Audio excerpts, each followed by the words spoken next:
ഏതാ ആരാ വിളിക്കുന്നേ? കഞ്ഞിക്കല്ലിന്നാണ് എന്റെ പേര്. കൃഷ്ണമയിലുള്ള ഒരാളാണ്. തമ്മി തല്ലിന്നോ? ജബ്ബാർ തന്നെയാണ്. സംഗീത രചനന്റെ ആളല്ല, രചനന്റെ ആളല്ല. ഇങ്ങനെയായിരുന്നു അത് പോകുന്നു. ഓക്കെ. ജബ്ബാർ മാഷിന്റെ ടൈമാണ്. അപ്പൊ ഇപ്പൊ മാഷ എടുക്കെടുക്ക് മാഷിപ്പോ അമേരിക്കയിലുള്ളത്. മാഷിനെ കഴിഞ്ഞ ദിവസം വിളിച്ചിരുന്നു. അപ്പോ നിങ്ങളുടെ ഒരു നിലപാടിലേക്ക് ഒരു മാറ്റം കണ്ടുകൊണ്ട് ഞാൻ ആ വീഡിയോ കണ്ടപ്പോ നോക്കിയതാണ്. എന്റെ നിലപാടിൽ എന്ത് മാറ്റാ സാറേ കണ്ടേ? കഴിഞ്ഞ ദിവസം അല്ല, എന്റെ നിലപാടിൽ എന്താ മാറ്റം കണ്ടേന്ന് പറഞ്ഞു. ഞാൻ മുൻപ് എന്ത് നിലപാടാണ് എടുത്തിരുന്നത്? സാർ എന്റെ നിലപാട് എന്താ കണ്ടേന്ന് പറഞ്ഞു. അറിയാത്തോണ്ട് ചോദിക്കണേ. അല്ല, ആദ്യം ശക്തമായിട്ട് മതത്തെ വിമർശിക്കുമ്പോൾ തോന്നലുണ്ട്. സംശയത്തേക്ക് വിളിച്ചതട്ടോ, വേറെ ഒന്നും തെറ്റിദ്ധരിക്കില്ല. തെറ്റിദ്ധാരണയൊന്നുമില്ല. മതത്തിലെ എന്ത് പ്രശ്നമാണ് ഞാൻ പറഞ്ഞിട്ടുണ്ടായിരുന്നേ? സർക്കംസേഷൻ അല്ലേ? സർക്കംസേഷൻ ഉണ്ടായിരുന്നു. ഒരിക്കലും ഞാൻ ഈ ആരിഫിന്റെ ഒക്കെ കൂടെ ആ സർക്കംസേഷൻ വേണ്ടി നിന്ന് അവന്റെ അതല്ലേ ഉള്ളൂ. വേറെ എന്തെങ്കിലും പറഞ്ഞ് സാറ് കേട്ടിട്ടുണ്ടോ? അല്ല, അതാണ് അത് കേട്ടപ്പോ ഞാനത് സ്വാഭാവികമായിട്ട് അതിനെ അനുഭവിച്ചപ്പോ പിന്നെ ഇസ്ലാം വിരുദ്ധയാണെന്ന് വിചാരിച്ചോ? അതെ. അപ്പൊ ഞാൻ എന്താ വെച്ചാൽ ഞാൻ ആരിഫിനെ തള്ളി പറഞ്ഞിട്ടോ പിൽക്കാലത്ത്. ഞാൻ ആരിഫിന്റെ ആ ടീമിലുണ്ടായിരുന്നു. ഞാന് പിന്നെ നമ്മുടെ സാബു ഫിലിപ്പ് ഞങ്ങൾ ആ ഹൈക്കോടതിയിൽ പോകാൻ വേണ്ടിട്ട് ഒരു ടീം ഉണ്ടാക്കിയിട്ടുണ്ടായിരുന്നു. ഞാനും ഉണ്ടായിരുന്നു. ഞാൻ എന്തുകൊണ്ട് ഒപ്പിടില്ലെന്ന് പറഞ്ഞു? അത് മതത്തിന്റെ അല്ല, അതിനകത്ത് ഞാൻ ആദ്യം ഒപ്പിട്ടു. എന്തിനൊപ്പിട്ടു? ആ ഒരു സാധനം 18 വയസ്സിന് ശേഷം ആക്കണം എന്നുള്ള ഇതിനകത്ത് ഞാൻ ഒപ്പിട്ടു. എന്നാ പിന്നീട് അവരെന്താ പറഞ്ഞേ? അത് മതത്തിന്റെ ഇതിൽ നിന്ന് മൊത്തത്തിൽ എടുത്തു കളയണം, അത് സ്ത്രീകൾക്ക് എന്തോ പിന്നെ സെക്ഷൽ സാറ്റിസ്ഫാക്ഷൻ കൊടുക്കുന്നില്ല, ഇങ്ങനെ പറഞ്ഞ് പിന്നെ അതിനെ വളച്ചൊടിക്കുന്നുണ്ട്. പിന്നെ സാബു രാത്രിയാകുമ്പോൾ ഒരു ഫോൺ കോള് അത് വിളിച്ച് ഞാൻ ആരിഫ് ഹുസൈനോട് പറയുമ്പം അത് പിന്നെ അത് വെള്ളമാകുമ്പോൾ അവന് വിളിക്കാൻ എൻ്റെ നമ്പരാണോ? അപ്പൊ അവന് തല്ലു കൊടുക്കണ്ടേ? അപ്പൊ ഈ കൂട്ടിക്കൊടുപ്പുകാരൻ ഈ ആരിഫ് പറഞ്ഞ എന്താണെന്നറിയാമോ? അത് കേസിന്റെ കാര്യം സംസാരിക്കാൻ വേണ്ടി വിളിക്കുന്നതാണ്.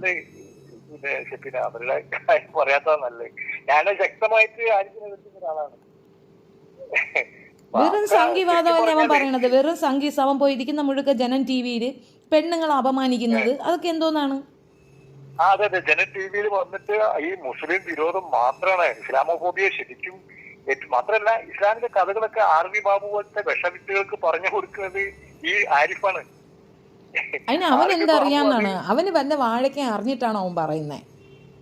ഒന്നുമില്ല. അവൻ കോഴിക്കോട്, എന്റെ നാട്ടിൽ, ഞാൻ കോഴിക്കോട് കേട്ടോ. അവന് ഒരു പിണ്ണാവും അറിയത്തില്ല. നമ്മൾ ഇപ്പൊ യുക്തിവാദികളുടെ കൂടെ ഉള്ളവരാണ് നമ്മളെല്ലാവരും. നമുക്കറിയാം എന്താണ് അവർ പറയുന്നത്, എന്താണ് അവർ പറഞ്ഞു മനസ്സിലാക്കി. ശാസ്ത്രബോധം വളർത്തുകയാണ്. ഇങ്ങനെ തല്ലിപ്പൊളികളായിട്ടില്ല. പഴയ ഞാൻ ജബ്ബാർ മാഷ് ഒരു 25 വർഷം മുമ്പ് ഞങ്ങളുടെ നാട്ടിലൊരു പിന്നെ പരിപാടി നടത്തിയപ്പോൾ അന്നത്തെ മതമൗലികവാദികൾ അതിനെ സ്റ്റേജൊക്കെ അടിച്ചു പൊളിച്ചു. അന്നുള്ള ബന്ധമാണ് ഞാൻ 25 വർഷമായി. ജബ്ബാർ മാഷിന് ഇത് എന്തിന്റെ സോക്കേടാണെന്ന് അറിയാൻ വയ്യ. ഇപ്പൊ നോക്ക്, ഈ 12-ാം തീയതി എന്തോ പ്രോഗ്രാം വെച്ചിട്ടുണ്ട്. അതിനകത്ത് ആരിഫ് ഹുസൈനെ വെളുപ്പിക്കാനുള്ള ശ്രമമാ. ആരിഫ് ഹുസൈനെ വെളുപ്പിക്കാൻ നാണമില്ലേ? ഈ 12-ാം തീയതി ഒരു പ്രോഗ്രാം വെച്ചിട്ടില്ലേ? പിന്നെ എനിക്ക് അയാളെ പേര് സജീവ് എന്ന് പറഞ്ഞിട്ട് ഒരുത്തൻ. അവനാരാ? പക്ക സംഖ്യയല്ലേ? അവൻ പിന്നെ ഇവരുടെ തെറ്റിയതാണ്. പക്ഷെ ഇപ്പൊ കഴിഞ്ഞ ദിവസം ഞാനും ബാബുരാജൊക്കെ ചർച്ച ചെയ്തിരുന്നു. ഞങ്ങളിപ്പോ അലിയാക്കത്തിന്റെ പരിപാടി കോഴിക്കോട്ട് നടത്തിയിരുന്നു, ഒരു സംവാദം. ഞാൻ സുഖമില്ലാതെ കിടക്കാണ്. എനിക്കൊരു മഞ്ഞൾ സംബന്ധിച്ചിട്ട് ഞാൻ വീട്ടിലാണ്. അപ്പൊ എനിക്ക് പോകാൻ കഴിയാത്ത സാഹചര്യം. എന്നാലും ഞാനും ബാബുരാജാണ് അതിന്റെ സംഘാടന സമിതിയിലുള്ള വടകര ബാബുരാജൻ എന്ന് പറയാൻ മതി. അലിയാക്കത്തിന്റെ പരിപാടി ഇപ്പോ ഈ കഴിഞ്ഞ ദിവസം ഷമീർ എന്ന് പറഞ്ഞ ആളായിട്ട് ഒരു സംവാദമൊക്കെ നടത്തിയിരുന്നു. നമ്മൾ ഇതിനകത്തുള്ള ഗോത്രീയതയോ അതിനോട് യോജിച്ചിട്ടില്ല.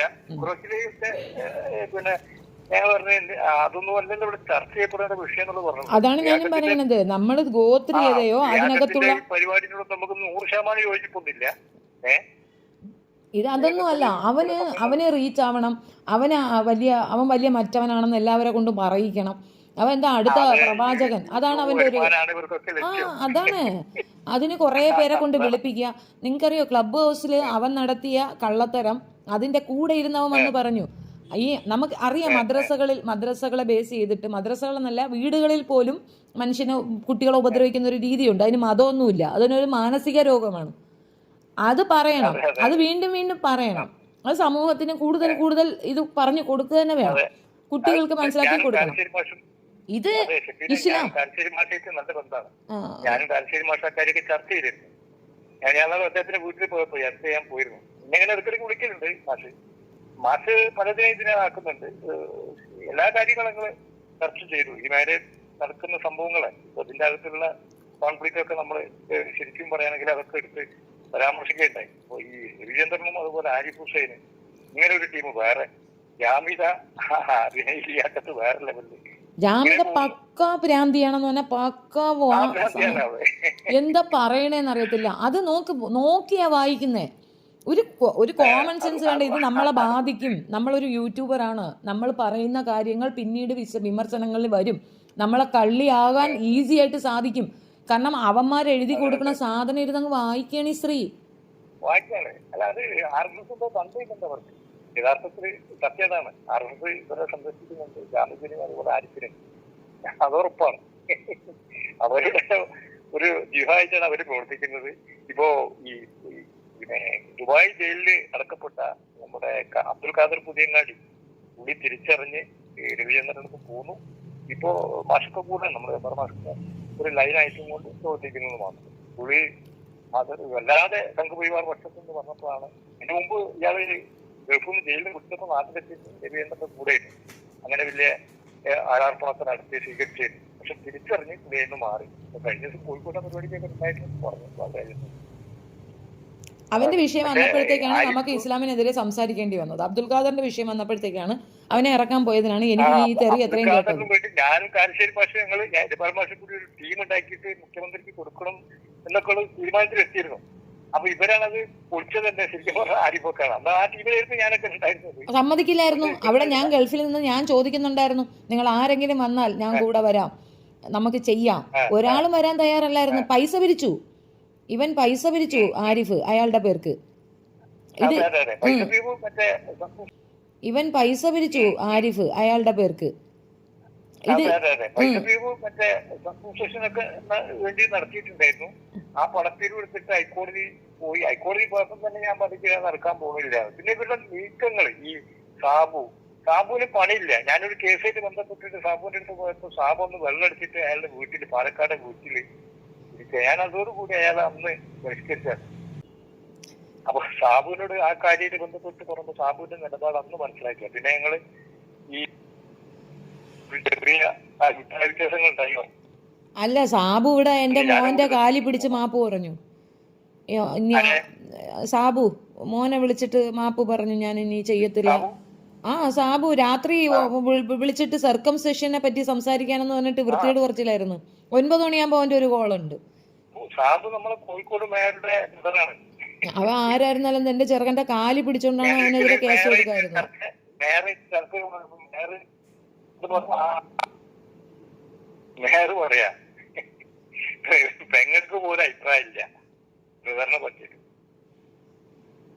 ഇവ എന്ത് കൂട്ടിക്കൊടുപ്പം കൊണ്ട് നടക്കുകയാണെന്നല്ലാതെ വേറെ എന്താ പറയാ. ഇവനെ അടക്കുക എന്നുള്ളതാണ് എന്റെയും ഇത്. അത്രേ ഉള്ളൂ. മര്യാദയ്ക്ക് ഇരിക്കാൻ പറ, വേറെ പ്രശ്നമൊന്നുമില്ല.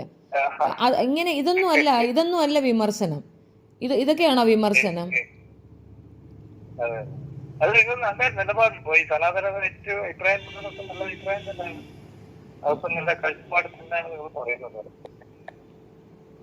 ഇതിന്റെ പിന്നാലെ പോകാതെ അത് ചർച്ച ചെയ്താണല്ലോ നിങ്ങൾ പറയും. റീല് കണ്ട് അതുകൊണ്ടാണ് ഞാൻ വിളിച്ചത്. അതുപോലെ ആരിഫ് മുഹമ്മദ് ഖാനില്ലേ, ഖാന പിടിച്ചിരുത്തിയിട്ട് ഒരു ചർച്ച നടത്തിക്കൊണ്ടിരിക്കുന്നു. ഇവന്റെ കൂടെ പോയി ഇരിക്കുന്നവരും ആ ചെവി നുള്ളിക്കുമെന്ന് എനിക്ക് പറയാനുള്ളൂ. ഇവന്റെ കൂടെ പോയി ഇരിക്കുന്നവർക്കും അത് തന്നെയാണ് അനുഭവം. അത്രേ ഉള്ളൂ. ആരിഫിന്റെ കൂടെ പോയി ഇരുന്നു കൊണ്ട് ഇതിനെതിരെ പറയുന്നവർക്കും സെയിം അനുഭവം തന്നെയായിരിക്കും. കാരണം ഇതിനകത്ത് കോംപ്രമൈസ് ഇല്ല. നിങ്ങൾക്ക് യുക്തിവാദം പറയാം, നിങ്ങൾക്ക് നിരീശ്വരവാദം പറയാം, ഒരു കുഴപ്പമില്ല. അവന് യുക്തിയും ഇല്ല, ഒരു കുന്തവും ഇല്ല. ആരെങ്കിലും ഒരാൾ കേസിന് പോയത് അവനർത്ഥവും മതവിദ്വേഷം പ്രചരിപ്പിക്കുന്ന ആരോന്നും ഇതിനോട് കൈക്കൂടി പോയിരുന്നു. മാത്രം മതവിദ്വേഷം എന്ത് ഇതിൽ വെച്ചിട്ടാണെന്നുള്ളതാണ് മനസ്സിലാവാത്തത്. ഈ ആ നമ്പ്യാര് സ്ഥിരമായിട്ട് അവരെ ഈ ഒരു പരിപാടി ഈ ഒരു സ്ഥലത്തിലേക്ക് മാറുകയാണ്. ആ തലത്തിലേക്ക് കൊണ്ടുവരാണ്. എന്തുമാത്രം പറയും, പച്ചക്ക് വർഗീയതാണത്. അവരെ കൂടെ വന്നിട്ട് ഈ ഒരു മതത്തെ ഒറ്റപ്പെടുത്തിക്കൊണ്ട് ഈ പറയുന്ന വിദ്വേഷ പ്രചരണം നടത്തുന്നു. അതാരെങ്കിലും കേസിന് പോകണം എന്നുള്ള അഭിപ്രായമാണ് എനിക്കുള്ളത്. ഇത് ബാക്കിയുള്ളവർക്കൂടെ ബാധിക്കുന്നേ. ഇപ്പം വന്നിട്ട് നിങ്ങൾ ചോദിക്കണ ചോദ്യം കേൾക്കുമ്പോൾ നമുക്ക് എന്ത് വിഷമമുണ്ടെന്ന് ആലോചിക്കുകയാണ്. പറയുന്നത് കേൾക്കുമ്പോൾ നമ്മൾ മുമ്പ് എന്താ ഞാൻ എൻ്റെ കുഞ്ഞുങ്ങളെ ഇങ്ങനെ ചെയ്തിട്ടില്ല, സുന്നത്ത് ചെയ്തിട്ടില്ല. നമ്മൾ എന്താ പറയണേ, കുട്ടികളിൽ ചെയ്യരുത്. നമ്മൾ പറയാൻ ഉദ്ദേശിക്കുന്നത് വളരെ മിതത്തോടു കൂടി അവർക്ക് മനസ്സിലാകുന്ന ഭാഷയിൽ പറഞ്ഞാൽ അവർ കേൾക്കുമല്ലോ, അവരതിന് മറുപടി തരുമല്ലോ. പെൺകുട്ടികളെ അവർ പഠിപ്പിക്കുന്നില്ലേ, മുൻപോട്ട് കൊണ്ടുവരുന്നില്ലേ, മാറ്റങ്ങൾ ഉണ്ടാകുന്നുണ്ടല്ലോ. പിന്നെയും അവരെ ഈ മുഹമ്മദ് നബിയുടെ കേസും പറഞ്ഞ് ഇരുന്ന് അവമാനിക്കും. ഇവന് നാണോട് 4 കെട്ടിയതല്ലേ സാറേ? ഇവൻ എന്ത് അടിസ്ഥാനം ഇപ്പം പറയിപ്പിക്കുന്നതല്ലേ? ഇവൻ വേണ്ട വേണ്ടെന്ന് നോക്കിയവൻ പറയിപ്പിക്കുന്നതല്ലേ? ഒന്നിലും മുതിർന്നവർ പറഞ്ഞു കൊടുക്കണം. അവനോട് ഞാൻ പറഞ്ഞില്ല. അതുമല്ല, സുനിതാ ദേവദാസിനെ കിടന്നിട്ട് ഡിബേറ്റിന് വിളിക്കുന്നത്. ഇവൻ മനുഷ്യനാണോ? അപ്പൊ എന്താ പെണ്ണുങ്ങൾ മിണ്ടാതെ കേട്ടോണ്ടിരിക്കുമെന്നാണ് അവൻ വിചാരിക്കുന്നത്? അപ്പൊ ഇവൻ ഇസ്ലാമിനെ കാട്ടി വൾഗറായല്ലേ അവൻ ചിന്തിച്ചത്? ഇവൻ പറയണത് ഇസ്ലാം വിടക്കത്തരമാണെന്നാണ്. അപ്പൊ അവരെ കാട്ടി മോശമായിട്ടല്ലേ ഇവൻ കാണിച്ചത്? പിന്നെ അതിലെത്രയോ ഭേദം. ഇപ്പൊ നമ്മളൊരു സ്റ്റേറ്റ്മെന്റ് പറഞ്ഞു 4 വർഷമായി, ഒന്ന് തൊട്ടോ അവര്, ഉപദ്രവിച്ചോ? അപ്പൊ പിന്നെ എന്തിനാണ് അവര് കൊലപാതകികളെന്ന് പറയുന്നത്? അപ്പൊ അതിനകത്തുനിന്നുള്ളവർ ഇറങ്ങിയെന്ന് പറയത്തില്ലേ? ബാധിക്കപ്പെടുന്നവർ ഇറങ്ങിയെന്ന് പറയത്തില്ലേ? അത്രേ ഞാനും ചെയ്യുന്നുള്ളൂ.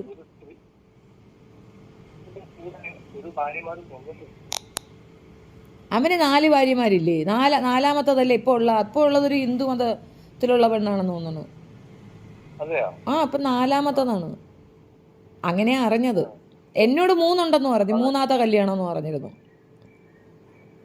എന്നോട് പറഞ്ഞാൽ എനിക്ക് റെക്കോർഡുണ്ട്, എൻ്റെ കയ്യിൽ അതിൻ്റെ റെക്കോർഡുണ്ട്. ഇപ്പൊ ഞങ്ങളുടെ അടുത്ത് വേറെ മറ്റേ അവൻ്റെ തെറ്റിപ്പിരിഞ്ഞു വന്നവൻ പറയുന്നുണ്ട്. ഇല്ല, ഞാൻ അതൊന്നും പബ്ലിഷ് ചെയ്യില്ല.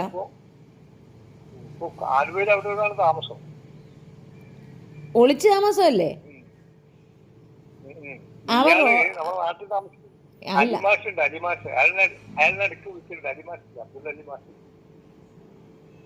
അലി മാഷ്, ഞാൻ പറയാം, അലി മാഷ് ആദ്യത്തെ കുറേ ദിവസം ഈ ജാമ്യതയുടെ ഇഷ്യൂവില് ഞാൻ വയലന്റ് ആയപ്പോൾ എന്നെ വിളിച്ചിട്ടുണ്ടായിരുന്നു. എന്നിട്ട് എൻ്റെ അടുത്ത് പറഞ്ഞിട്ടുണ്ടായിരുന്നു പ്രശ്നമാക്കരുത് താൻ. എന്നിട്ട് എന്നെ കോഴിക്കോടേക്ക് ക്ഷണിച്ചത് അലി മാഷാണ്. അപ്പൊ ഞാൻ പറഞ്ഞു എനിക്ക് പെട്രോളിന് പൈസ തന്നാലേ ഞാൻ വരുള്ളൂ, അല്ല ഞാൻ വരത്തില്ല എന്ന് അന്ന് അലിമാഷിൻ്റെ അടുത്ത് പറഞ്ഞ കാര്യമാണ് എവള് പിന്നീട് ഇരുന്ന് പറഞ്ഞത്. പിന്നെ ഇപ്പോഴും അലിമാഷ് എന്നോട് പറഞ്ഞ ഒരു കാര്യവും ഞാൻ പബ്ലിഷ് ചെയ്തിട്ടില്ല. അതൊരു പ്രായം ചെന്ന ആളല്ലേ എന്നുള്ള റെസ്പെക്റ്റിലാണ് ഞാൻ ഇതൊന്നും പബ്ലിഷ് ചെയ്യാത്തത്. അപ്പൊ അപ്പുറത്തുനിന്ന് ആ ഒരു ഇതില്ലാത്തടത്തോളം പിന്നെ നമ്മളത് ക്ഷമിക്കേണ്ട കാര്യമില്ലല്ലോ. അല്ലെങ്കിൽ നമ്മൾ പിന്നെ ക്ലബ് ഹൗസിൽ പുള്ളിക്ക് നമ്മൾ വേദി ഒരുക്കി കൊടുത്ത് അന്ന് യുക്തിവാദികൾ ചിലർ എൻ്റെ അടുത്ത് നല്ലപോലെ തെറ്റി. കാരണം അയാൾ സംഗീതമാണ് പ്രചരിപ്പിക്കുന്നത്, അതുകൊണ്ട് അയാളെ അടുപ്പിക്കരുതെന്നും പറഞ്ഞിട്ട് യുക്തിവാദി സംഘടന എന്നൊക്കെ പറഞ്ഞ് ആളുകൾ പറഞ്ഞിട്ടുണ്ട്. പ്രത്യേകിച്ച് ലിബിയൊക്കെ ഒരുപാട് ഇൻഫോർമേഷൻ പറഞ്ഞിരുന്നു, പറയരുത്, അവരെയൊന്നും കൊണ്ടുവന്ന് ചർച്ചയ്ക്ക് വെക്കരുത്, നാണക്കേടാണ്. രവിചന്ദ്രൻ ലൈനല്ല, പുള്ളി എന്നോട് സംസാരിച്ച എന്തെന്നറിയാമോ? അതാണ് ഞാൻ ഷോക്കായി കേട്ടോണ്ടിരുന്നത്. ഈ മനുഷ്യനെ യുക്തിവാദി എന്ന് പറഞ്ഞാൽ നിങ്ങളൊക്കെ കൊണ്ടു നടക്കുന്നുണ്ടല്ലോ. പുള്ളി എന്നോട് പറയാ, നമ്മളെ സംരക്ഷിക്കാൻ BJPക്ക് സാധിക്കൂ, നമ്മൾ അവർക്ക് വേണ്ടിയിട്ട് വേണം സംസാരിക്കാൻ. മോദി വന്നതുകൊണ്ടല്ലേ നമുക്കിവിടെ പിന്നെ തലാക്ക് ഇത് തീർന്നത്. അപ്പം ഞാൻ ചോദിച്ചു, മാഷെ നിങ്ങൾക്ക് ഇസ്ലാം മതം എന്തെന്നറിയാവോ? തലാക്ക് നിർത്തിക്കാനേ ഈ മോദിയെ കൊണ്ടെന്നല്ല ആരെ കൊണ്ടെങ്കിലും പറ്റിക്കുമോ? അവരുടെ മത നിയമത്തിൽ കയറി പിടിക്കാൻ ഒരാളെ കൊണ്ടും പറ്റത്തില്ല. അത് മാത്രമല്ല, മുത്തലാഖ് എന്ന് പറയുന്നത് തന്നെ കറക്റ്റാണ്, 3 സമയത്താണ്. അത്രയുള്ള അതിനപ്പുറം വേറെന്തുവാ? അത് ബോധമുള്ളവർക്ക് മനസ്സിലാവും. ഇങ്ങനെ ഇത് പറഞ്ഞു തരുന്നത് എൻ്റെ അടുത്ത് പറഞ്ഞിട്ട് അയാൾ തലാക്ക് ഒക്കെ നിർത്തലാക്കി തന്നില്ലേ, അതൊരു വലിയ കാര്യമല്ലേന്ന്. തലാക്കിനേക്കാൾ ഏറ്റവും ഈസിയായ സാധനം അതിനകത്ത് വസഹെന്ന് പറഞ്ഞൊരെണ്ണം ഉണ്ട്. അത്രയും ഈസി ആയിട്ട് ഈ പ്രശ്നം പരിഹരിക്കാൻ പറ്റുന്ന വേറെ ഏത് മതം? ഇപ്പോൾ ബോധമില്ലായ്മ നമ്മൾക്കതിനകത്ത് ഗോത്രീയതയുണ്ട്. പെൺകുട്ടികളെ അടിച്ചമർത്തുന്ന ഒരു രീതിയുണ്ട്, അത് ഞാൻ സമ്മതിച്ചു. അതായത് പഠിപ്പിക്കത്തില്ല, ജോലിക്ക് വിടത്തില്ല, അങ്ങനെ ഒരു ടേം ഉണ്ട്. നമുക്ക് തെക്കോട്ടില്ല, വടക്കോട്ടുണ്ട്. അത് അവർക്ക് ബോധവൽക്കരണം നടത്തി കഴിഞ്ഞാൽ അവർ കുഞ്ഞുങ്ങളെ പഠിപ്പിക്കും, അത് ശരിയായി വന്നോളും. പിന്നെ സ്ത്രീകളുടെ കമൻറ്റിന് താഴെ പോയി തെറി വിളിക്കുക, ഇതൊക്കെ അവരോട് പറഞ്ഞു കൊടുത്ത് അവർക്ക് മനസ്സിലാവും, അവർ നിർത്തും. നമ്മൾ ആ ബോധവൽക്കരണത്തിന് വേണ്ടിയിട്ട് സംസാരിക്കുക എന്നതിനപ്പുറം അടച്ചാക്ഷേപിക്കുമ്പോൾ അതിനകത്തുള്ള മനുഷ്യർ ജീവിക ഉണ്ടായോ? ഇപ്പം തിരിച്ചു ബോധവൽക്കരണം നടത്തിയാൽ അവർ ടെററാവുമെന്ന് എനിക്കറിയാമല്ല. അപ്പം അനുഭവിക്കാൻ നിന്നോണം. ഇതുവരെയും ഇത്രയും പ്രശ്നം ഉണ്ടായിട്ടും വേണ്ടാന്നും ഭയപ്പെട്ട് നിൽക്കുന്ന ആ മനുഷ്യർക്ക് ബോധവൽക്കരണം കൊടുത്തു കഴിഞ്ഞാൽ എന്ത് സംഭവിക്കുമെന്ന് കാട്ടിത്തന്നാൽ പോരെ? കുറേ കാലമായിട്ട് ഇവൻ്റെ അടുത്തൊക്കെ മര്യാദയ്ക്ക് വിലക്കുന്നു, നിർത്തിക്കുമെന്ന്. വീണ്ടും ഇരുന്നുകൊണ്ട് അവൻ്റെ അടുത്ത് ജനൻ ടി വിയിൽ അവനെ കാണുകയാണെങ്കിൽ ഞാൻ ആദ്യം അവൻ്റെ അടുത്ത് വിലയ്ക്ക് അവൻ കേൾക്കുന്നില്ല, ഇനി ചുറ്റുമുള്ളവരെ പിടിക്കും. അത്രയേ ഉള്ളൂ. ചുറ്റുമുള്ളവർ വീഴുമ്പോൾ അവന് മനസ്സിലാവും അവൻ എന്തിൻ്റെയോടെയാണ് കളിക്കുന്നതെന്ന്. അവന് പ്രാന്താണ് മാഷെ, അവന് വക്കാലത്തൊന്നും പറഞ്ഞുകൊണ്ട് എന്നെ വിളിക്കല്ലേ, മോശമാണ്. ആരിഫിനെ പിന്നെ അതുപോലെ ജബ്ബാർ മാഷിൻ്റെ അടുത്തും അത് തന്നെ പറഞ്ഞേക്കാം, കൂടെ കണ്ടുപോകരുത്. പിന്നെ വല്ലതും പറഞ്ഞിട്ട് പിന്നെ വിഷമിച്ചോട്ട് പറയരുത്, അത്രയേ ഉള്ളൂ. അമ്മാതിരി തെറ്റി നിലതെറ്റി നിൽക്കുകയാണ്.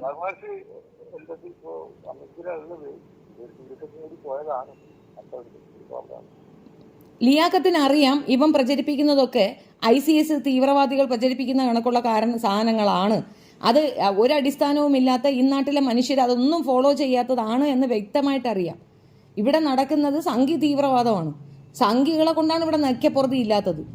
എല്ലാ മസ്ജിദുകളിലും കയറി ശിവന്റെ സാധനം തിരയുന്ന നാറികളെ പറ്റി ഒരു അക്ഷരം മിണ്ടാതെ എന്ത് യുക്തിവാദമാണോ അവൻ പറയണം? യുക്തിവാദി അങ്ങനെയാണ്, എല്ലാ വിഭാഗത്തിനെയും പറയണം.